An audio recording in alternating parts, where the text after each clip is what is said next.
ನೋಡೋದಕ್ಕೆ ಪುಳಿಯೋಗರೆ ಥರ ಇದ್ರೂ ಇದು ಪುಳಿಯೋಗರೆ ಅಲ್ಲ. ಪುಳಿಯೋಗರೆಗಿಂತ ರುಚಿ ಜಾಸ್ತಿ ಇರೋ ಕರಿಬೇವು ಶೇಂಗಾ ರೈಸ್. ಈ ಕರಿಬೇವು ಶೇಂಗಾ ರೈಸ್ಗೆ ಈ ರೀತಿ ಪುಡಿನ ರೆಡಿ ಮಾಡಿಕೊಂಡು ನೀವು 6 ತಿಂಗಳು ಬೇಕಿದ್ರೂ ಇಟ್ಕೋಬೋದು. ದಿಢೀರಂತ 10 ನಿಮಿಷದಲ್ಲಿ ಈ ರೀತಿ ರೈಸನ್ನು ಬೇಕಿದ್ರೂ ರೆಡಿ ಮಾಡ್ಕೋಬೋದು. ಮಕ್ಕಳುಗಳಿಗೆ ದಿಢೀರಂತ ಲಂಚ್ ಬಾಕ್ಸ್ಗೂ ಆಗುತ್ತೆ. ಮನೆಯಲ್ಲಿ ಕೆಲಸಕ್ಕೆ ಹೋಗೋರಿದ್ರೆ ಅವ್ರಿಗೂ ಕೂಡ 10 ರಿಂದ 15 ನಿಮಿಷದಲ್ಲಿ ಈ ರೀತಿ ರೈಸನ್ನು ರೆಡಿ ಮಾಡಿಕೊಡ್ಬೋದು. ಬನ್ನಿ ಇದನ್ನು ಯಾವ ರೀತಿ ಮಾಡೋದು, ಏನೇನು ಪದಾರ್ಥಗಳು ಬೇಕು ಅಂತ ನೋಡ್ಕೊಳ್ಳೋಣ. ಶೇಂಗಾ ರೈಸ್ ಪುಡಿನ ರೆಡಿ ಮಾಡ್ಕೊಳ್ಳಿಕ್ಕೆ ಒಂದು ಫ್ರೈ ಪ್ಯಾನ್ನ ಬಿಸಿ ಆಗ್ಲಿಕ್ಕೆ ಇಟ್ಕೊಂಡಿದ್ದೀನಿ. ಇದಕ್ಕೆ 1 ಟೇಬಲ್ ಸ್ಪೂನಷ್ಟು ಎಣ್ಣೆನ ಸೇರಿಸ್ಕೊಳ್ತಾ ಇದ್ದೀನಿ. ಎಣ್ಣೆ ಚೆನ್ನಾಗಿ ಬಿಸಿ ಆದಮೇಲೆ 1 ರಿಂದ 2 ಟೇಬಲ್ ಸ್ಪೂನಷ್ಟು ಕಡಲೆಕಾಯಿ ಬೀಜನ ಸೇರಿಸ್ಕೊಳ್ತಾ ಇದ್ದೀನಿ. 1 ಟೇಬಲ್ ಸ್ಪೂನ್ ಕಡಲೆಬೇಳೆ, 1 ಟೇಬಲ್ ಸ್ಪೂನ್ ಉದ್ದಿನಬೇಳೆ, ಅರ್ಧ ಟೇಬಲ್ ಸ್ಪೂನಷ್ಟು ಜೀರಿಗೆನ ಸೇರಿಸ್ಕೊಳ್ತಾ ಇದ್ದೀನಿ. ಜೀರಿಗೆನ ಸೇರಿಸೋದ್ರಿಂದ ಒಂದು ಒಳ್ಳೆ ಫ್ಲೇವರು ನಿಮಗೆ ಈ ರೈಸ್ನಲ್ಲಿ ಬರುತ್ತೆ. ಹಾಗೆ ಬಿಳೆ ಎಳ್ಳನ್ನು ಅರ್ಧ ಟೇಬಲ್ ಸ್ಪೂನಷ್ಟು ಸೇರಿಸ್ಕೊಳ್ತಾ ಇದ್ದೀನಿ. ಕಪ್ಪು ಎಳ್ಳು ಅಥವಾ ಬಿಳೆ ಎಳ್ಳು ಯಾವುದನ್ನು ಬೇಕಿದ್ರೂ ನೀವು ಸೇರಿಸ್ಕೋಬೋದು. 1 ಗೆಡ್ಡೆ ಬೆಳ್ಳುಳ್ಳಿನ ಬಿಡಿಸಿ ಸೇರಿಸ್ಕೊಳ್ತಾ ಇದ್ದೀನಿ. 4 ರಿಂದ 5 ಬ್ಯಾಡಿಗೆ ಮೆಣಸಿನ್ಕಾಯಿ, ಖಾರಕ್ಕೆ 4 ರಿಂದ 5 ಗುಂಟೂರು ಮೆಣಸಿನ್ಕಾಯಿನೂ ಕೂಡ ಸೇರಿಸ್ಕೊಳ್ತಾ ಇದ್ದೀನಿ. ಇಷ್ಟು ಪದಾರ್ಥಗಳನ್ನ ಈ ರೀತಿ ಎಣ್ಣೆಯಲ್ಲಿ ಸೇರಿಸ್ಕೊಂಡು ಒಂದು 2 ರಿಂದ 3 ನಿಮಿಷಗಳ ಕಾಲ ಚೆನ್ನಾಗಿ ಕಂದು ಬಣ್ಣಕ್ಕೆ ಬರಬೇಕು, ಅಲ್ಲಿವರೆಗೂ ಫ್ರೈ ಮಾಡ್ಕೊಳ್ಳೋಣ. ಈ ರೀತಿ ಮಸಾಲ ಪದಾರ್ಥಗಳನ್ನ ಹುರ್ಕೊಂಡು ನಾವು ಈ ಪುಡಿನ ರೆಡಿ ಮಾಡಿಕೊಂಡ್ರೆ 6 ತಿಂಗಳ ಕಾಲ ಇಟ್ಕೊಂಡ್ರೂ ಕೂಡ ಸ್ವಲ್ಪನೂ ಕೂಡ ಕೆಡೋದಿಲ್ಲ. ನೀವು ದಿಢೀರಂತ ರೈಸ್ನ ಒಗ್ಗರಣೆ ಬೇಕಿದ್ರೂ ಮಾಡ್ಕೋಬೋದು. ಇದಕ್ಕೇನೆ ಈಗ 1 ಹಿಡಿಯಷ್ಟು ಕರ್ಬೇವಿನ ಸೊಪ್ಪನ್ನು ಸೇರಿಸ್ಕೊಳ್ತಾ ಇದ್ದೀನಿ. ಕರ್ಬೇವಿನ ಸೊಪ್ಪು ಸ್ವಲ್ಪ ಹಸಿ ಎಲ್ಲ ಹೋಗಿ ಸ್ವಲ್ಪ ಕ್ರಿಸ್ಪಿ ಆಗಬೇಕು. ಇದನ್ನು ಅಷ್ಟೇ 1-2 ನಿಮಿಷ ಚೆನ್ನಾಗಿ ಈ ಪದಾರ್ಥಗಳ ಜೊತೆಯಲ್ಲಿ ಫ್ರೈ ಮಾಡ್ಕೋಬೇಕಾಗತ್ತೆ. ಈ ರೀತಿ ಎಲ್ಲ ಪದಾರ್ಥಗಳು ಸ್ವಲ್ಪ ಕ್ರಿಸ್ಪಿ ಆದಮೇಲೆ ಕಂದು ಬಣ್ಣಕ್ಕೆ ಬಂದ ಮೇಲೆ ಇದನ್ನು ಸಪ್ರೇಟಾಗಿ ಒಂದು 10 ನಿಮಿಷ ತೆಗೆದಿಡಬೇಕು. ಅದಾದ ನಂತರ ಒಂದು ಮಿಕ್ಸಿ ಜಾರ್ಗೆ ಸೇರಿಸ್ಕೊಂಡು ಇದನ್ನು ಸ್ವಲ್ಪ ತರ್ತರಿಯಾಗಿ ರುಬ್ಕೋಬೇಕಾಗತ್ತೆ. ಟೀ ಪುಡಿ ಬರುತ್ತಲ್ಲ, ಆ ಟೀ ಪುಡಿ ಅದಕ್ಕೆ ತರ್ತರಿಯಾಗಿ ಪುಡಿನ ರೆಡಿ ಮಾಡ್ಕೋಬೇಕು.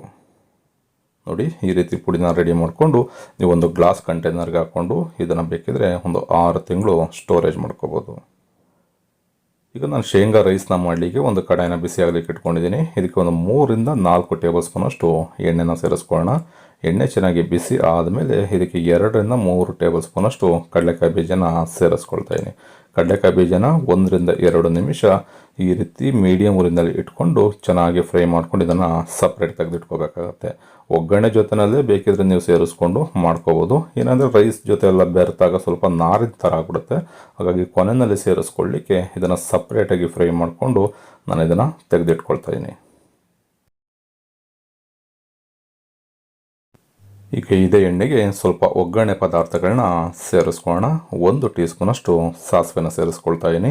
ಸಾಸಿವೆ ಸ್ವಲ್ಪ ಚಿಟಪಟ ಅಂತ ಸಿಡಿದ ಮೇಲೆ ಇದಕ್ಕೆ ಒಂದು ಅರ್ಧ ಟೀ ಸ್ಪೂನಷ್ಟು ಜೀರಿಗೆ, ಹಾಗೆ ಒಂದು 3 ರಿಂದ 4 ಒಣಮೆಣಸಿಕಾಯಿನ ಮಧ್ಯಕ್ಕೆ ಕಟ್ ಮಾಡಿ ಸೇರಿಸ್ಕೊಳ್ತಾ ಇದ್ದೀನಿ.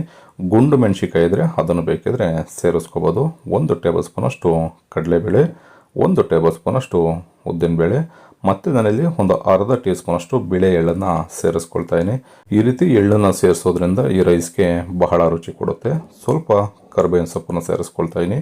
ಒಂದೇ ಒಂದು ಚಿಟಿಕೆಯಷ್ಟು ಅರಿಶಿಣದ ಪುಡಿನ ಸೇರಿಸ್ಕೋಬೇಕು. ತುಂಬ ಜಾಸ್ತಿ ಅರಿಶಿಣದ ಪುಡಿನ ಸೇರಿಸ್ಬಿಟ್ರೆ ನಿಮ್ಗೆ ಅದೇ ಕಲರ್ ಆಗಿಬಿಡುತ್ತೆ. ಹಾಗಾಗಿ ಒಂದೇ ಒಂದು ಚಿಟಿಕೆಯಷ್ಟನ್ನು ಸೇರಿಸ್ಕೊಂಡು ಚೆನ್ನಾಗಿ ಈ ಒಗ್ಗರಣೆ ಪದಾರ್ಥಗಳನ್ನ ಒಂದು ಅರ್ಧದಿಂದ 1 ನಿಮಿಷ ಫ್ರೈ ಮಾಡ್ಕೊಳ್ಳೋಣ.